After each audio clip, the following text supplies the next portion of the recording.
Berikut ini joglo soko 40-an dengan tinggi 6 meter soko utamanya.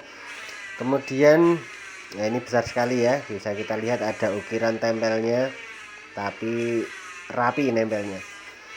Joglo ini termasuk joglo Satrio Pinayungan, dimana joglo gandul khas Solo. Kemudian menggunakan usuk 5x15 megar payung dengan dodo besi ukir. Kemudian tumpang sarinya ada 6, 2 plong full ukir semua. Yang di luar ada tumpang sari 3 balok besar-besar. Untuk luasnya sendiri itu 11x12 dengan soko pinggir ini 20 cm. Menggunakan katek yang ukir besar, blandarnya juga double.